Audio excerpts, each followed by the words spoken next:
Good afternoon, everybody. My name is Dan Scripps, Chair of the Michigan Public Service Commission, and I call this meeting of the Commission to order on June 22nd, 2023 at 1:02 p.m.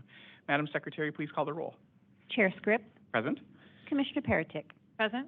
Mr. Chair, you have a quorum. Thank you, Madam Secretary. Today's meeting is being held in person at the Commission's office at 7109 West Saginaw Highway in Lansing. We're also hosting this meeting remotely using Microsoft Teams. It is compatible with all browsers except Safari, and telephone relay services available through the phone option. If you are participating via Microsoft Teams, you may also turn on the live captions by clicking on the More button at the top right of your Teams window, then clicking on Language and Speech from the drop-down menu, and finally clicking on Turn on Live Captions. As indicated in the notice for today's meeting, if we lose the remote connection, the Commission will not recess. The meeting will be recorded and available for future reference on the Commission's website. In addition, the Commissioners can receive comments via mpsc_commissioners@michigan.gov. For reference, this email is also included in today's meeting notice. We will have an opportunity for the public to make comments as provided in the agenda. A few notes about this. Comments are limited to 3 minutes and one per person. If you would like to make verbal comments, you must do so in person or remotely through Microsoft Teams or by calling into the meeting by phone. For individuals attending in person and who want to make a verbal comment, please fill out a comment card, which are up near the computer. Comment cards are available at the front table near the podium. I just need to keep reading, I guess. For individuals participating remotely by Microsoft Teams and who want to make a verbal comment, you may click on the raised hand button at any time to be queued up for comment. For individuals participating remotely by phone and who want to make a verbal comment, you may press *5 at any time to be queued up for comment. Public commenters on both Microsoft Teams and on the phone are added to the same speaker queue and will be called upon in the order they enter the speaker queue. Please do not lower your hand or press *5 again, or you'll be removed from the queue and lose your place in line. And to minimize disruptions, attendees participating by Microsoft Teams or by phone will be muted until we reach the time for public comment. The first order of business is the approval of the agenda for today's meeting, and I recognize Commissioner Paratic. I move to amend the proposed agenda for today's Commission meeting by removing item 3B1, case number U-21265. Second the motion to amend the proposed agenda. Is there any discussion? We will now have a vote on the motion to amend the proposed agenda. All those in favor of the motion to amend say aye. Aye. Aye. Any opposed? The motion carries by unanimous vote. The motion to amend the proposed agenda is approved. And I recognize Commissioner Paratic. I move for the approval of the amended agenda for today's Commission meeting. I second the motion. Is there any discussion? We will now have a vote on the motion to approve the amended agenda. All those in favor of the motion say aye. Aye. Aye. Any opposed? The motion carries by unanimous vote, and the amended agenda is approved. The next item of business on the agenda is approval of the minutes from the June 9, 2023 Commission meeting. I move for the approval of the minutes from the June 9th, 2023 Commission meeting. I second the motion. Is there any discussion? We will now have a vote on the motion to approve the minutes from the June 9, 2023 Commission meeting. All those in favor of the motion say aye. Aye. Aye. Any opposed? The motion carries by a unanimous vote. The Commission meeting minutes of June 9, 2023 are approved. The next item of business on the agenda is approval of orders on the consent agenda, and today the Commission is assisted by Staff Attorney Kelly Barber Dodge. I recognize Ms. Barber Dodge. Good afternoon. Today's consent agenda consists of one communications matter and one gas matter. The proposed orders for these matters have been thoroughly vetted by the Commission's technical and legal staff and are ready for your approval. Thank you, Ms. Barber Dodge. I move for the approval of the orders on the consent agenda. I second the motion. Is there any discussion? We will now have a vote on the motion to approve the orders on the consent agenda. All those in favor of the motion say aye. Aye. Aye. Any opposed? The motion carries by unanimous vote. The orders on the consent agenda are approved. I recognize Ms. Barber Dodge. Item 4A1 is case number U-20604, which involves an application filed by Consumers Energy Company requesting ex parte approval of a power purchase agreement with Superior Sales Incorporated. The order before you approves the application. I move for the approval of the order in case number U-20604. I second the motion. Is there any discussion? We will now have a vote on the motion to approve the order. All those in favor of the motion say aye. Aye. Aye. Any opposed? The motion carries by a unanimous vote. The order in case number U-20604 is approved. I recognize Ms. Barber Dodge. Item 4A2 is case number U-21052, which involves an application filed by Indiana Michigan Power Company requesting approval to implement its power supply cost recovery plan for the 12-month period ending December 31st, 2022. The order before you approves Indiana Michigan Power Company's application and power supply cost recovery factor as described in the order. It issues a warning under MCL 460.6J7. The Indiana Michigan Power Company may not be authorized to recover its full cost incurred under the Ohio Valley Electric Corporation's intercompany power agreement and accepts the company's 5-year forecast. I move for the approval of the order in case number U-21052. I second the motion. Is there any discussion? We will now have a vote on the motion to approve the order. All those in favor of the motion say aye. Aye. Aye. Any opposed? The motion carries by unanimous vote. The order in case number U-21052 is approved. I recognize Ms. Barbara Dodge. Item 4A3 is case number U21338, which involves an application filed by DTE Electric Company for a financing order approving the securitization of qualified costs. The order before you approves the application as described in the order.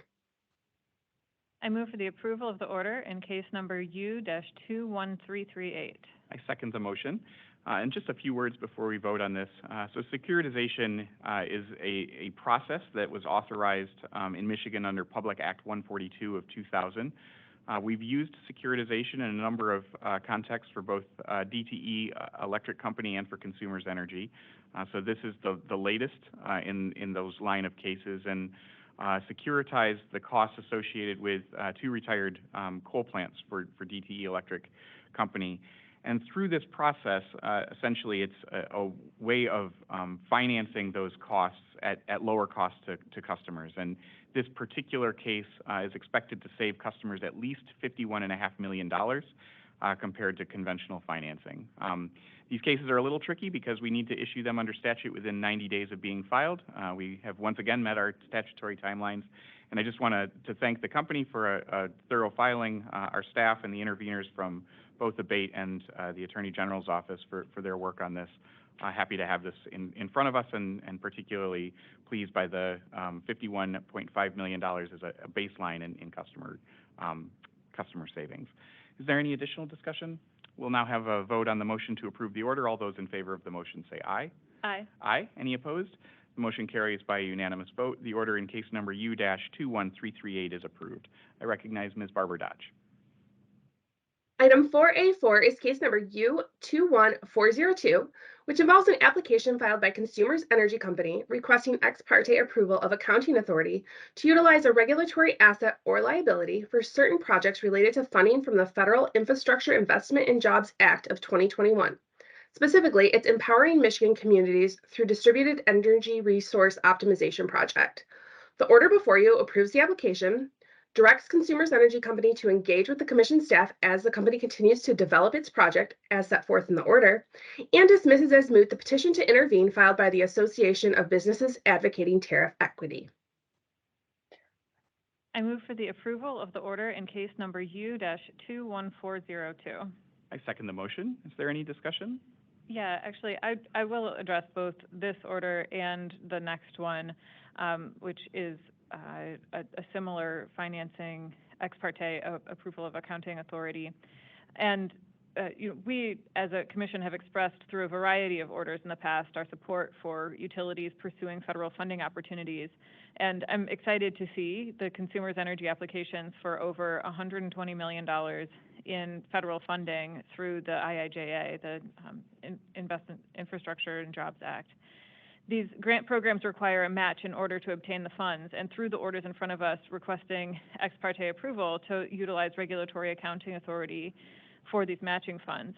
These applications are in pursuit of some of the $550 billion of federal funding that's available through the IIJA, and would implement a distributed energy resource optimization platform that integrates grid edge intelligence, an enterprise-scale distributed energy resource management system and demand response management system, upgrading aging infrastructure and adding system redundancy to mitigate outage impacts from increasingly severe and frequent storms, and with all of this work, prioritizing federally designated disadvantaged communities. So I'm looking forward to hearing the results of these applications and seeing what other federal funding we can bring into the state of Michigan via the IIJA and IRA and other federal funding opportunities.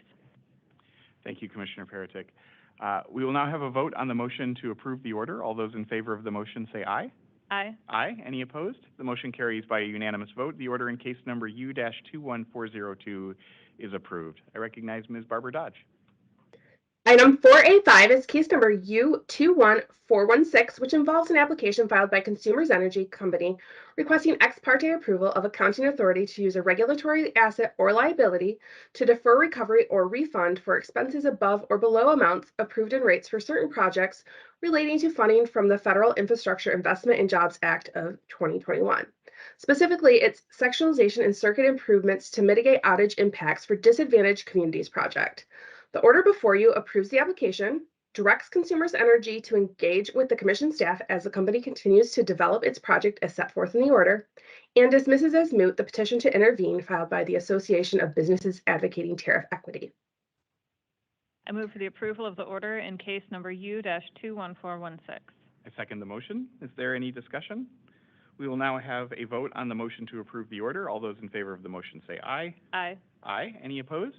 The motion carries by unanimous vote. The order in case number U-21416 is approved, and I recognize Ms. Barbara Dodge. Item 4A6 is case number U21454, which involves an ex parte application filed by DTE Electric Company for modification of its rider number 17 tariff to comply with the Mid-Continent Independent System Operator Incorporated's calculation of capacity costs. The order before you approves the application.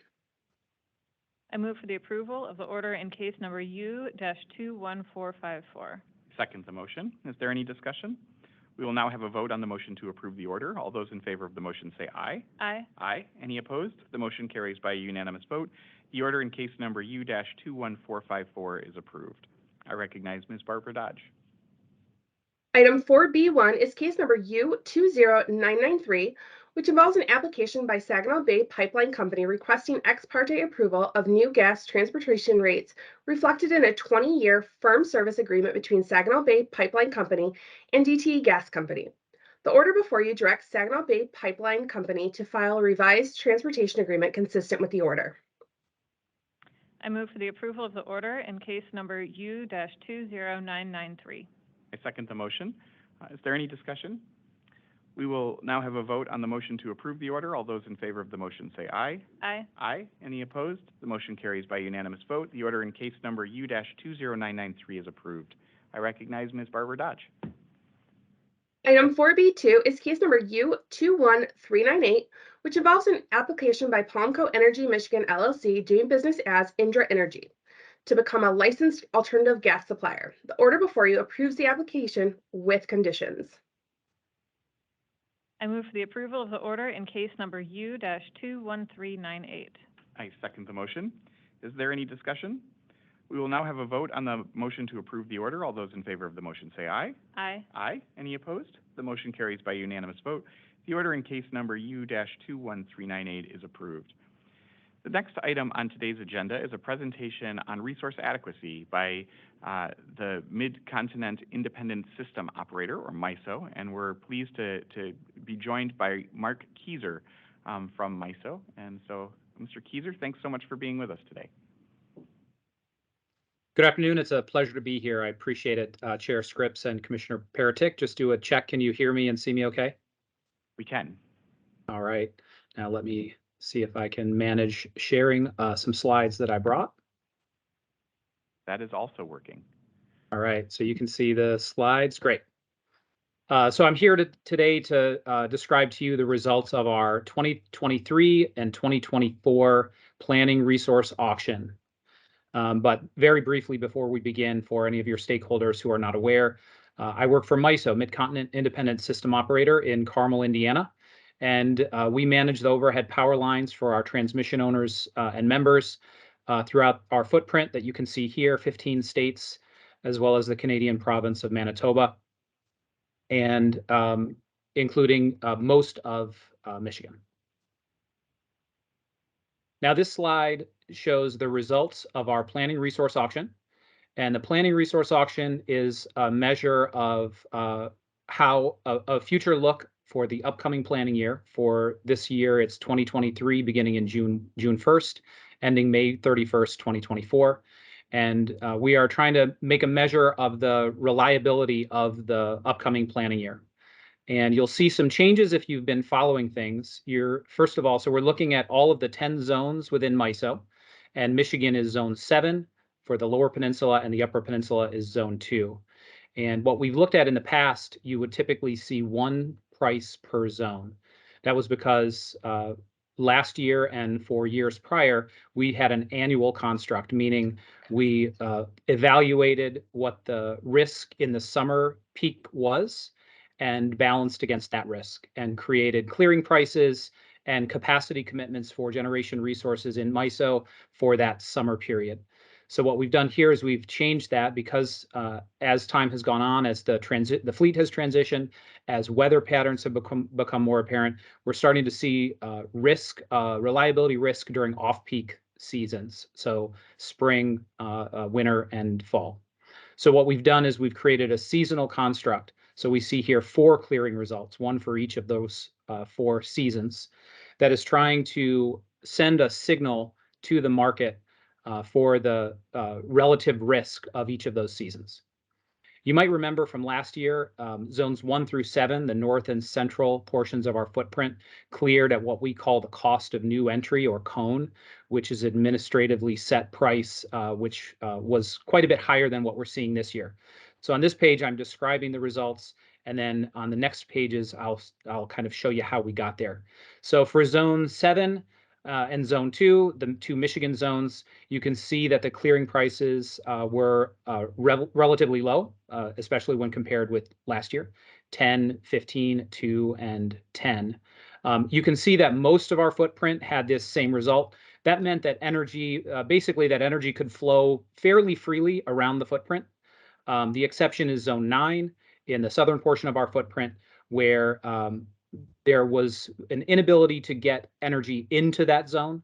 So for 2 of the seasons, and so they had a little bit higher prices because the energy within that zone was just a little bit higher than elsewhere, and enough energy could not flow into those zones. So we had a little bit of price separation in zone 9 for fall and winter. So this is a view of where we were last year and then how that compares against where we are this year. This is called a waterfall chart. This is for the north central of our footprint. I remember being intimidated the first 3 or 5 times I looked at a waterfall chart, so I hope to be able to walk you through this. If you think about bar charts, what we're doing is we're kind of looking at the top of the bars. And the starting point is the all-in bar from last year. So if you look at the left, we had a shortfall last year of 1,231 megawatts in the north and central of our footprint. That was how much we missed our requirement based on what we expected the load to be and our reserve margin. So the rest of the chart shows the changes and how what we end up with on the right. If you compare from the left to the right, we end up with a surplus of 4,760 megawatts. And the rest of the bars get us from one point to the other. So if we start with a 1,231 megawatt shortfall, we're looking at summer here. So remember, last year was an annual construct, and this year we have 4 seasons. We're just looking at the summer here. And because of the seasonal approach and the fact that risk can now be spread throughout the other seasons, that led to a requirement, a PRM percent that was a little bit lower. That helped us by 965 megawatts. Reduced load forecast also helped us. The load forecast declined by almost 1,200 megawatts. That helped. We had new capacity join, including a significant amount of gas capacity in Lower Michigan. So that helped, 3,250 megawatts. We had firm imports over and above last year. So energy came from our neighbors, the outside of MISO, almost 750. That helped. What we have talked quite a bit about, we also had some accreditation changes that I'm not going into, but we are looking at how our resources perform and how we accredit our resources. We're looking at that a little differently along with the seasonal approach. And there were a couple of impacts for that. We had some increased accreditation across our gas, wind, and solar footprint resources. And then we had some decreases from the coal fleet. The remainder of the difference is retirements, mostly or all coal from the North Central, and that gets us to where we have a surplus this year. And with our PRA results, our planning resource auction, on an annual basis, actually on a seasonal basis, we do a preview of each season and operational assessment. So our summer generation assessment is pictured here. You can see our 2023 forecast of 123 gigawatts. That's 123,000 megawatts across our entire footprint. That's our expectation of what load could be. You can see a couple of generation looks, generation with typical outages, generation with high outages, and then you can see a couple of demand scenarios, a probable demand and a high demand scenario. If you're anything like me, then your eye kind of automatically finds the extremes of a chart. So you will see that if you look at the absolute extreme, the highest demand we could possibly expect, along with the highest level of generation outages, then we are just traveling above what we would have available in terms of generation as well as demand response. Of course, that would be a very low expectation of all of those events taking place during one period over the summer. So our assessment for this summer is that we have what we need to be prepared and be reliable over the summer peak. Now, we want to be clear and clarify that we are trending toward having a reliable summer this year. We are prepared to have a reliable summer this year. But the trend that we are seeing and is shown here, this is a look from 2018 on an annual basis through the summer of 2023, where we are seeing installed capacity increasing. We have a slow uptick, but what you'll note there is the accredited capacity. And accredited capacity in each season is what we might expect for resources to actually be able to provide, given if it's a wind resource, wind performance, if it's a traditional coal or gas plant, its expectation of being out of service. So what we see is an ongoing trend of accredited resource on the decline. And if we took this path forward, we would see our projections are showing the same thing. Some of the changes that were made from last year to this year, significant gas increase in Michigan and a few other increases across the footprint. We had some delayed retirements because of the significant increase in prices that we had last year that contributed to resources making a retirement decision. We're not sure, or there's a reasonable chance to expect that those can't happen again, or those won't be repeatable. So what we're looking at going forward is the possibility that we will have declining, an increase in expectation of risk during the 4 seasons of the year as we go forward. So what are we doing about this? We're working with our stakeholders on urgent continued reforms to our resource adequacy construct and to the way we design markets so that we can send the signals to our resource owners, to our transmission owners about the resource fleet that they need to bring to the table moving forward. If I could just wrap up very briefly, a little bit more detail on what we are planning. As we all know, there is an energy transition underway. This is kind of one of our high-level shots of what that looks like across our footprint. There's considerable, actually, I would say it the other way, there's a minority of locations throughout our footprint that are not thinking in some way about a decarbonization goal or a carbon decarbonization target across our footprint.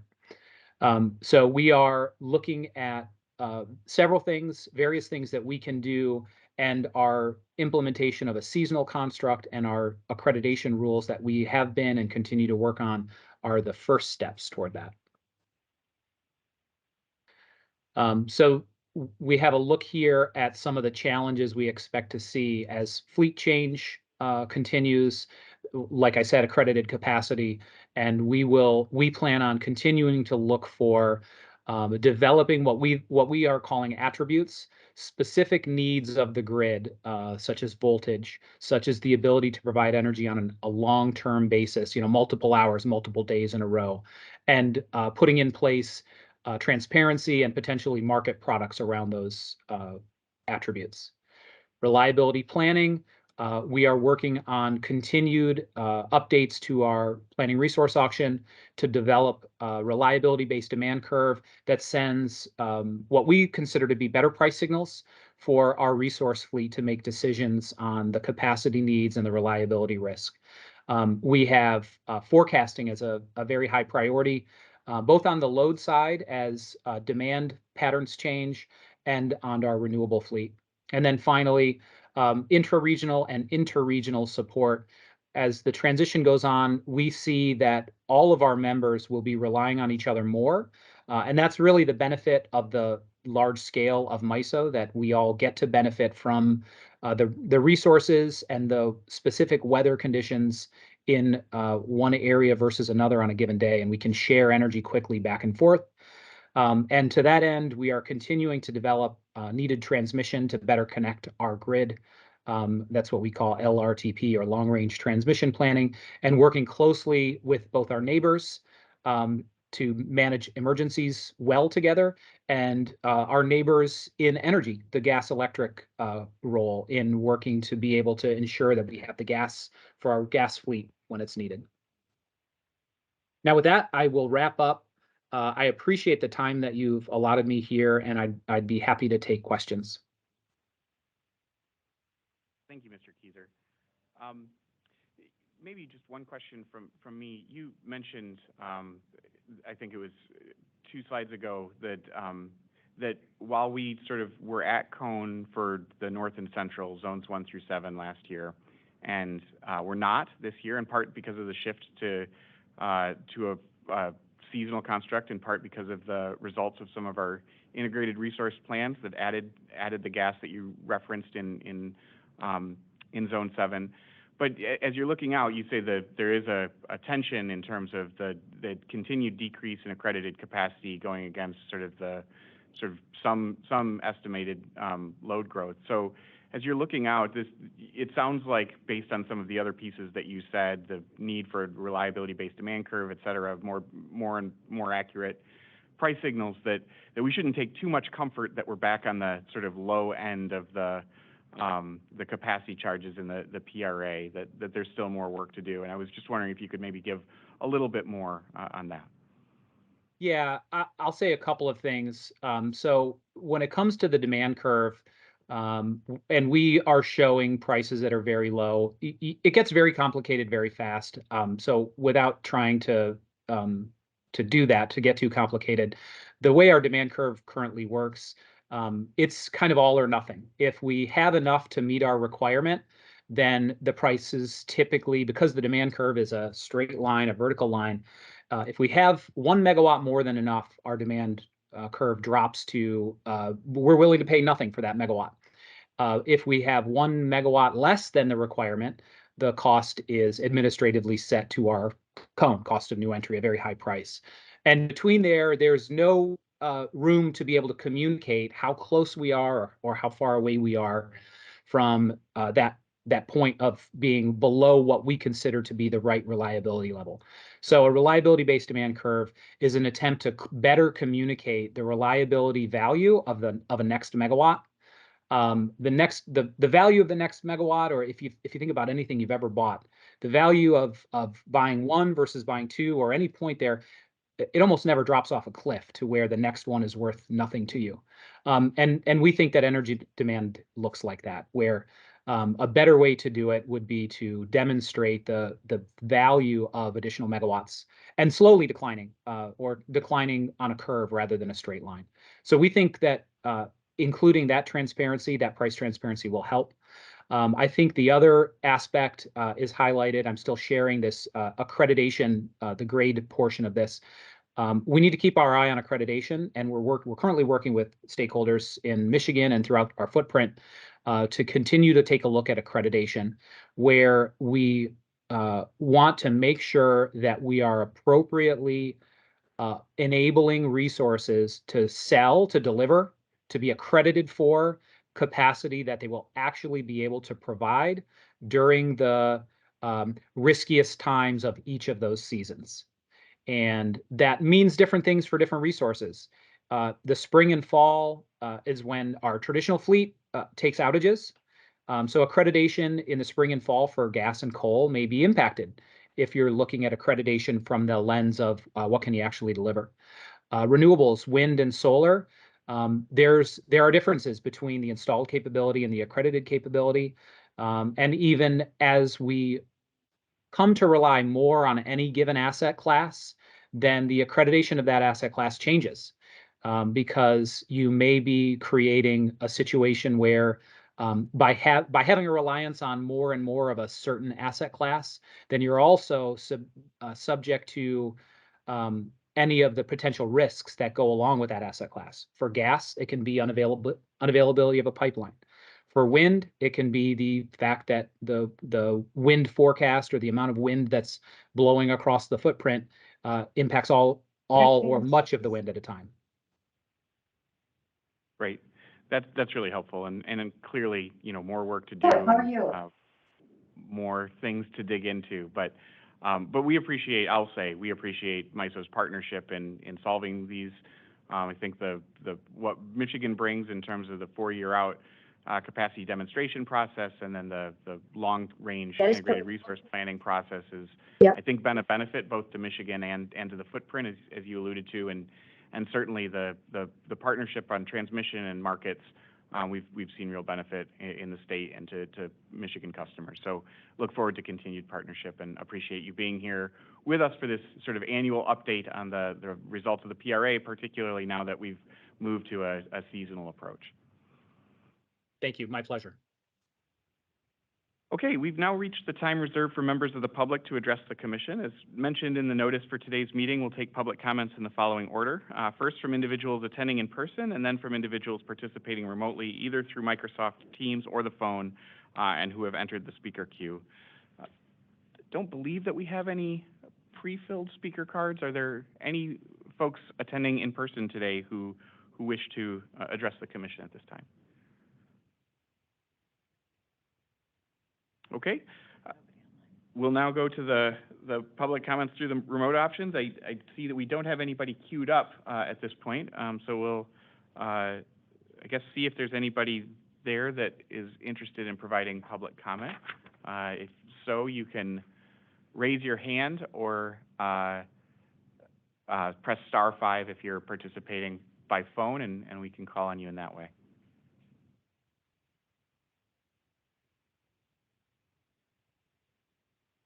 Okay, no comments today, so that concludes the public comment period of the meeting. 2 announcements on my end. First, we issued a press release last week noting that even though it is very much summer, I think it's the second day of summer, and as I drove down today, I saw the sunrise a little after 6, but it is, heating season is always just around the corner in Michigan, and so it's a great time to lock in lower price contracts for those who heat using propane. So we are urging propane customers to shop around for the best deals and to research options, ask questions about contracts, and get terms in writing. You have the opportunity in many cases to lock in lower prices now, and that can also prevent both surprise higher costs if you wait till closer to the cold weather season and make sure that you've locked in your propane supply. So for the 8% of Michigan homes that heat with propane, and it's significantly higher in the UP and northern lower Michigan and other rural areas, it's a good time as you use the propane for the 4th of July barbecue to also think about the propane that you're going to need for the heating season. And then second, earlier this week, we had Monday off to commemorate Juneteenth, that celebrates the emancipation of enslaved African Americans, and celebrated each year on the anniversary of the order by U.S. Army Major General Gordon Granger proclaiming freedom for enslaved people in Texas on June 19th, 1865. What's always remarkable when I think about this is that was more than 2 months after the Civil War ended and more than 2.5 years after President Lincoln actually issued the Emancipation Proclamation. But it took that long to reach the folks at Galveston, and longer still, even after Major General Granger's order, to reach others in Texas, showing that we've always got more work to do. This is now very much a national celebration, as well as a state holiday in Michigan.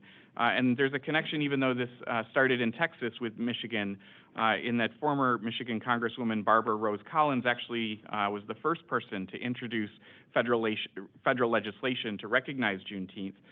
She introduced that legislation in 1996. It took until 2021 for it to be signed into law, and it is now a federal holiday and one at the state level as well. So we sort of send our celebrations out for the second Independence Day of Juneteenth, and something that we certainly celebrate here at the Commission as well. Are there any other announcements today? Sure. Thank you for those comments, Chair Scripps. I also just wanted to flag that registration is fully underway for the Mid-America Regulatory Conference on August 6th through 9th, and Michigan is the one who's hosting it this year in Grand Rapids. Chair Scripps is actually the chair of that conference.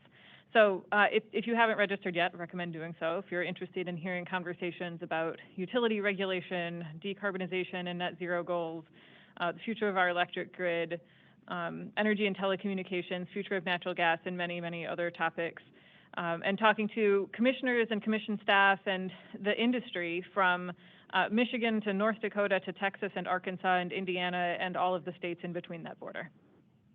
Thank you, Commissioner Peretick. I'm very excited about this. We've been planning this, originally supposed to happen in 2020, put off a few years because of the pandemic, but we've literally had sort of 4 years to plan this and got a great team of staff led by Amy Rittenhouse with dozens of people who are involved in this, and excited to welcome our colleagues to Pure Michigan in August. With that, we'll conclude today's commission meeting. The next regular commission meeting is scheduled for Friday, July 7 at 1:00 p.m. Is there a motion to adjourn? I move to adjourn today's commission meeting. I second that motion. We'll now have a vote on the motion to adjourn the meeting. All those in favor say aye. Aye. Aye. Any opposed? The motion carries by unanimous vote. The meeting is adjourned. Thanks, everybody.